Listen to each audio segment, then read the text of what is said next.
Bulavinaka Fiji, welcome to your favorite show and evening on FBC TV. This is Jejemon. Good evening, namaste and assalamualaikum. Wherever you are joining me from around our beautiful country, thank you for your company on your stylish Thursday. Now this evening, I'm Bulavinaka to you if you come from the province of Naitasiri. Is an old scholar of Adi Senikau School in Sawani, including the current students and especially you are an athlete preparing for next week's Coca-Cola Games. May the force be with you and victory forever be in your favor. Now my guest tonight founded the House of Khameleon in 2012. The House of Khameleon is a movement that is led by young transgender women in Fiji who are lobbying, campaigning, organizing, researching, training and advocating for transgender equality not only in Fiji but the Pacific. Aside from this, she's also the Pacific Project Coordinator at Asia Pacific Transgender Network.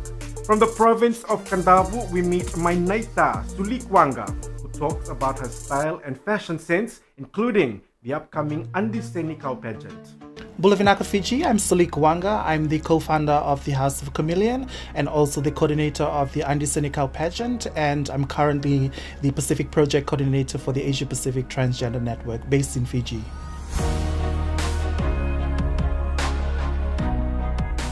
I would say that Sulique Waqa embodies a different intersectional identities. For me, one would be I'm a transgender woman. That's my identity first. And second would be I'm an indigenous Itoke. And I'm proud to be an Itoke. I'm originally from Kandavu. Both of my parents are from Kandavu. I'm also a human rights defender. I'm an activist. I'm a young feminist. I'm an aspiring entrepreneur. And also I'm a global citizen, a loving girlfriend, and someone who's also transitioning in terms of a gender identity. So I've been on the hormonal reassignment therapy for about 2 years now, off and on, like on a break now because it's difficult to get medications for people who choose to transition, particularly in the Pacific. So that's who I am. Style is actually a very important concept, but also conversation that I normally have with my girlfriends, my peers, particularly transgender friends. When we talk about style, to me, style is about who you are, how you express yourself publicly. In a society where transgender people are constantly boxed and policed because of who they are and told that you should dress a certain way, style is actually a way of deconstructing that and resisting what societal gender norms is about. It's about boxing people. And for me, style is where we find refuge as transgender people. That's where we meet ourselves. So when we talk about fashion and style and interlinking that with gender identity and living your truth, being unapologetic to society, to me, that's a very important conversation, but also a phase in people's life. It's constantly evolving because they're always, changing in terms of fashion, trend, year, season, everything else. So for me, style is an important conversation, but also, an integral part of a person's transition, particularly if you're a transgender person. I just travel very light now. Before it used to be like 2 suitcases, I would travel a lot. Now it's really like small, particularly if I'm going to places where I've been before and I know where to go and get clothes and stuff. So I just travel, just me, my whatever I'm wearing, and then like a small carry-on. So I don't have check-in baggage or anything. I have quite a few, and just looking back, in terms of the fashion industry in Fiji, it has really evolved over the years, and there's some incredible local designers. One particularly that I always get, my stuff from, like wardrobe when I'm traveling or there's a function here, is Samson Lee. The moment I saw Samson Lee's brand, like when he launched a few years back, I fell in love with the prints because it spoke to me in a way that was reaffirming of my identity, not just as a transgender person, but as an Itoke person as well, as an indigenous transgender woman. So when I saw the Vanua prints or prints that were prior to that, those were prints that spoke of my ancestors as well. So I found a bit of connection in those. So for me, Samson Lee has always been the top for me as a local designer. I've been wearing a Samson Lee way back, to events in Wellington, to Brazil, last year in in Samoa during the Fafafine pageant. And just today, I'm getting a new outfit, a gift for my friend from Samson Lee. And the other top designers would be Upfeld. I really adore Upfeld's prints, designs, and I think Jadine Whiteside is also very, very nice. I love her. I have to say I have a few, but one in particular that I really like is a custom-made t-shirt that I got from Bangkok. On the front of the t-shirt it says, "I am my ancestors' wildest dreams." So for me, that t-shirt speaks volume in terms of who I am, how, you know, my past, my present, as well as my future. For me, it's a reminder about why I am an important vessel, not just of myself, but also my ancestry. Because I live in a body where I carry their dreams with me into the future. So whoever comes after, you know, a line of ancestors to me always has a duty and responsibility to carry that dream with them. So I carry that with me, and it's a reminder to be always grounded, to be always focused, to always humble as a person.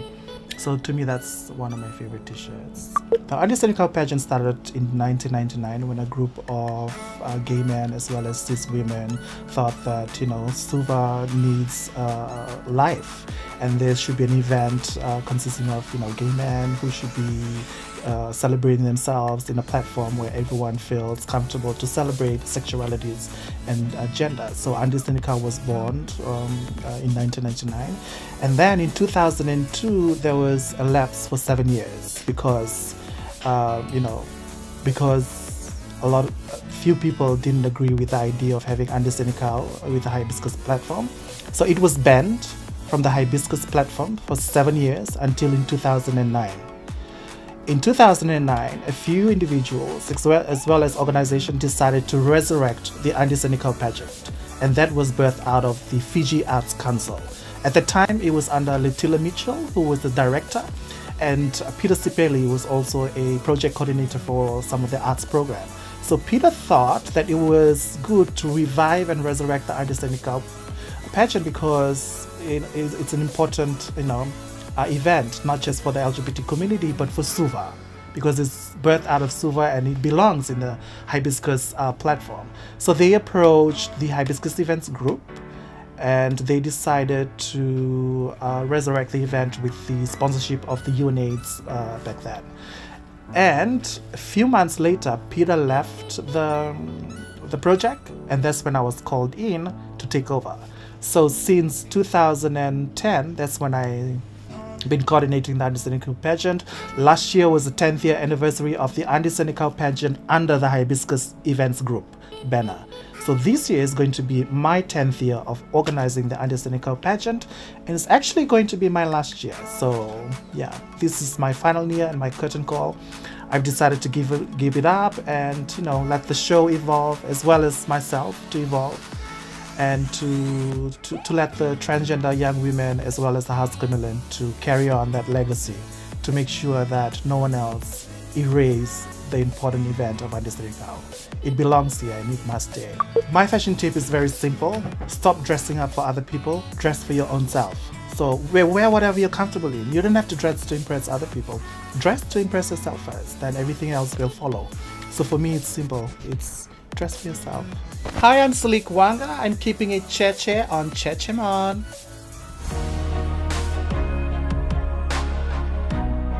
House of Khameleon and organizer for the Adi Senikau pageant, Sulique Waqa, talking to me about some of her fashion sense and style. And now for more information about what the House of Khameleon do, visit their Facebook or their website, and be sure to show love, respect and support towards our transgender sisters. Right, time for a short break. Up next, we meet Leif Ashley. Find out why he's taking the modeling world by storm and what makes him unique. See you soon.